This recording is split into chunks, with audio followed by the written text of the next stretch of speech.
first glass ring before we even had the tents up. A neat little chime, like a breeze playing with a bottle lip. Jess looked up from the ground sheet and squinted into the trees. Cole kept snapping the aluminum poles together, like the sound had nothing to do with him. The ravine had already swallowed the day's last color. We wanted flame, food, and silence. We wanted the kind of night you earn with blisters. Another ring answered from higher on the slope. A third came from behind us, right where the trail disappeared into shadow. Wind, Cole said, because one word was easier than a thought. We found the first jar when Jess went to hang our food. A baby food glass, cloudy with age, dangled on a loop of fishing line. Inside, a pebble. The slightest touch made it tap. When we really looked, we saw there were more. A brown medicine bottle low in the laurel, a pint mason jar 6 feet up, hung on a pair of lines so it wouldn't spin. The lines ran everywhere across, high, low, between trunks and saplings, and even a deadfall clear until they caught a scrape of moon and threw a thin silver blade into your eyes. Some were as taut as piano wire. Some had a breath of slack, as if the forest had been allowed to inhale. Kids, Jess said, and then, less sure, or art. Kids don't leave art miles from a road, Cole said, and artists like to be seen. We'd come for quiet, 3 of us, 2 nights, a state forest with more map than signage. The ravine looked perfect, flat enough for 2 small tents, a narrow creek mumbling down the middle, slopes high enough to keep the wind honest. We told ourselves the jars were a curiosity. We said we were lucky to have a story before the first fire. I untangled one strand that crossed the center at throat height. We should take these down, I said. Someone could get hurt. Or we could leave their stuff how we found it, Jess said. Basic wilderness manners. We left it. We pitched the tents in the clearing's middle, where there were fewer lines, an open circle 10 paces wide. It felt like neutral ground, as if whoever had strung the web respected the center. The fire took like a good student. Dry pines sang under the crackle. The creek kept its small confidences. When it finally went truly dark, the jars began to sing back.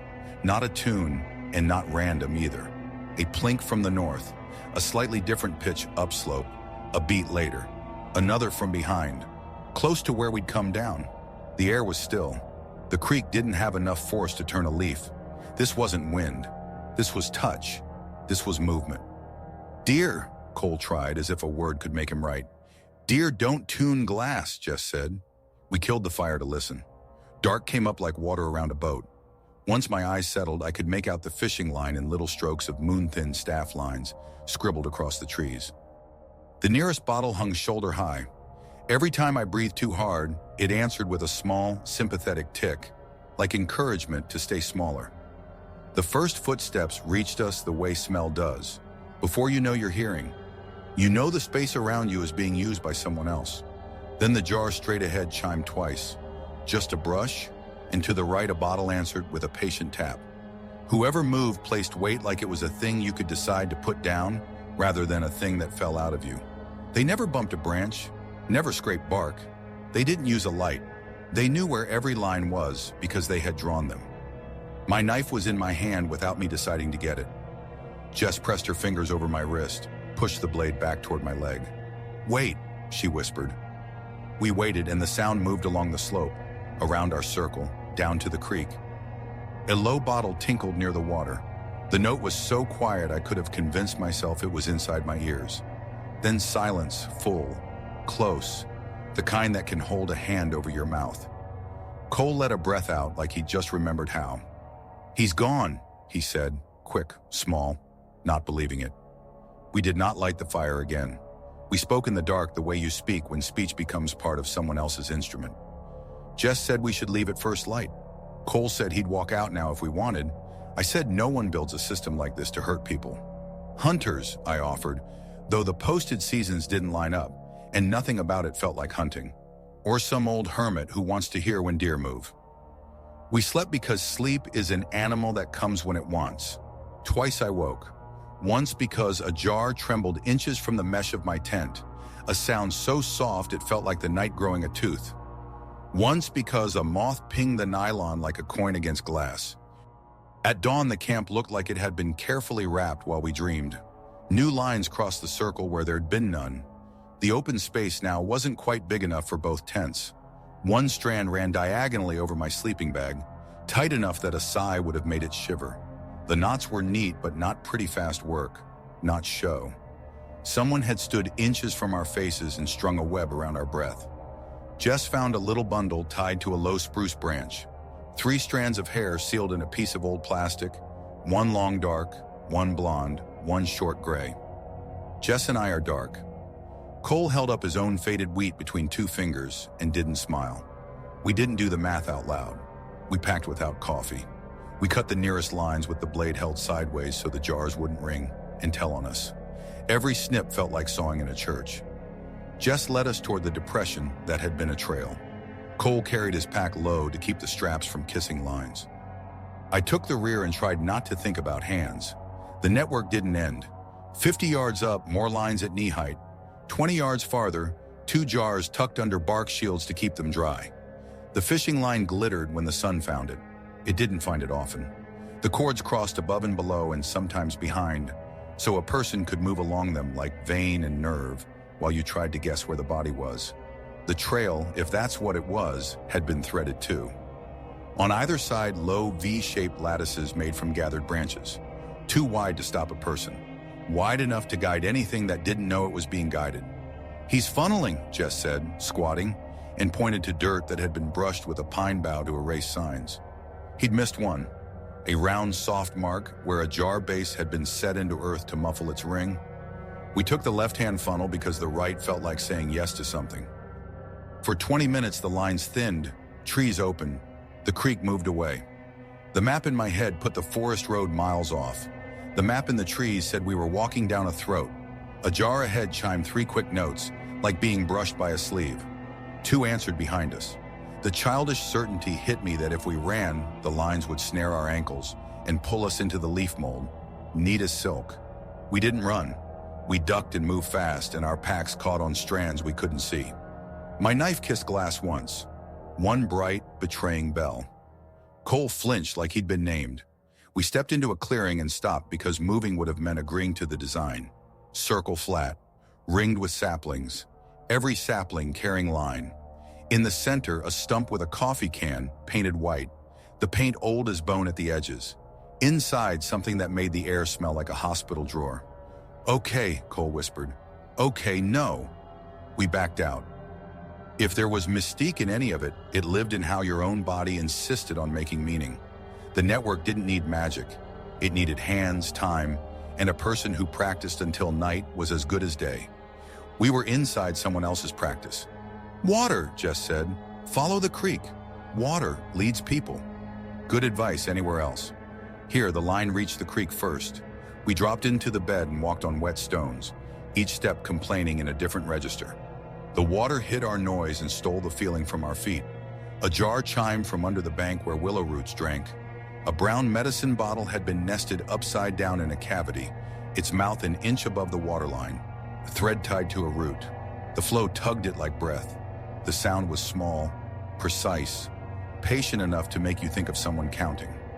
2 bends later, where the creek should have let us choose an exit, the line crossed the water at ankle and again at shoulder, making a soft cage. The upper strand had 2 scraps of cloth that would brush a cheek. The lower strand had a barbless fishhook tied into it, not to catch, to remind. The creek wasn't an exit. The creek was another instrument. "Make noise," Cole said. "Scramble it. Break enough lines that he has to choose which sound, and we go the other way." "What if the other way is the one he left for us?" Jess asked, not to win, just to keep the truth honest. Before I could answer, the line behind us sang, 3 bright notes, almost cheerful. Then the strand to our left gave 1 high tap, correspondence. He wasn't just moving, he was telling himself a story. "We do it," I said. We went like people trying to convince a stubborn door. I cut the creek strands in 6 places. Cole tore 2 wooden funnels in half. Jess shoved a sapling into a pattern until the whole ladder of lines slid and knotted on itself. Jars chimed, and then went quiet as the network lost tension. Hope rose in me like heat you don't trust. The slope to our right answered with new music, careful sequences, like a person tuning for calm. Long, long, short, a space. Long, short, short, short. The strand between two pines thrummed high like a string. Something moved toward that sound with intention. Back, Jess said, already going. We gave up on outsmarting sound with sound and did the one thing the web made hardest. We left it. The far bank was rotten with logs, slick with needles. We climbed on all fours. The slope ended at a seam of rock like a dry falls. Above it, 20 feet of vertical, then more slope. Lines stretched across as if gravity had been convinced to look away. I don't know how he rigged them. Maybe a pole, maybe a ladder he took with him, maybe practice. Cole found a crack that would hold a boot. He moved up it careful as a thought you don't want to break, went flat, reached down for Jess. Their fingers barely met. Her pack scraped and threw copper off the rock. I braced her boot against my shoulder and pushed. A jar near her face chimed. Another answered far off. Long, short, short. I hauled myself up some way and lay in the needles with a jar inches from my eyes. Its stone ticked the glass with the tidy certainty of an old person tapping the table to say they're still here. We crawled. The network thinned, thickened again. From above we could see our camp, the little circle now laced tighter, our tents flagged like specimens. In the center on our dead fire sat a tin cup. It looked like someone had paused for coffee and wanted us to know we'd been rude to leave. We angled away and found a path that wasn't a path so much as a decision the forest would remember if you made it enough times. It skirted the slope and led to an old deer stand swallowed halfway by a maple. At the base, a canvas bag left half open. Inside, spools of fishing line, a rag with practice knots, a cheap child's chalkboard. On it, 3 rows of 7 marks, each row with the last mark crossed with a tiny slash. Times, not words. A metronome written by a hand that trusted only itself. He's out here always, Jess said, and for once she didn't dress truth as a plan. We took the bag. Strategy or spite, I don't know. It felt like touching a wire that belonged to a larger system and deciding you were allowed. Afternoon came with very little light. We aimed for where the slope's language softened toward road, where trees gave more space between sentences. The jars returned after a quiet mile, but they were different here. New bottles, sharper pitches. These lines wore tiny reflective tabs every 20 yards. Little dull eyes. He didn't need a flashlight. He had turned the night into sheet music and taught his hands the notes. We felt him again before dusk. You don't see a person like that as much as you feel your outline being measured. He moved parallel to us at a distance you could cross if you were willing to put your full weight on ground you could not see. Twice the line sang ahead and once behind. He read our choices the way he had read deer before the deer had names for him. Road, Cole said, and it came out like a prayer that didn't care who heard it. We found a dirt service road where it should have been, cut into the ridge with a ditch too honest to jump, and a rusted gate strung across it. In the gate's center hung a small jar. Jess let out a laugh that didn't belong to humor and covered her mouth like she was afraid of what else might climb out. I climbed the gate instead of the polite walkthrough because the straight line felt cleaner, and the jar tapped my knee with a single neat note. All 3 of us flinched like we'd been called by name. We didn't run. We walked fast down the road, steps arranged to sound like other people. Half a mile, a bend, another gate, another jar, and beyond it a sky that had a color that wasn't forest. The sounds behind us thinned, then stopped. Either he let us go, or the network ended, or the story he told himself never included roads. At the highway we sat on gravel and let trucks turn us small. A state trooper slowed, took us in, and continued. The sky spread out shades I would have loved on any night that wasn't this one. We ate at a diner where the food had touched a flat surface and heat. We didn't tell anyone the story because telling it would have meant hearing what other people thought the story was. Jess washed her hands for a long time. Cole stood outside holding a cigarette he didn't light. I set my pack down beside the booth, and when it touched the wall, something inside tapped glass. We pulled the canvas bag out and opened it under the table. The waitress glanced once and looked away like she knew what people need. Under the line and the rag and the chalkboard lay a Polaroid, the 3 of us asleep under mesh. 2 tents lit pale by moon. The angle was from the spruce 2 paces from my stakes. Whoever took it had been close enough to hear my sleep breath turn out and back. The photo wasn't new. The border had gone the color of a cheap tooth. Someone had been practicing long before us and would keep practicing after we were gone. I slid the picture back into the bag, tied it shut, and put it under the table like I could hand the night to someone else with a small physical gesture. We left town in the dark by the long way, the one that wouldn't cross that road again. Jess held the Polaroid like a ticket no one would take. When we reached the apartment, nobody said any form of the word safe. That week I woke twice to glass touched lightly by stone.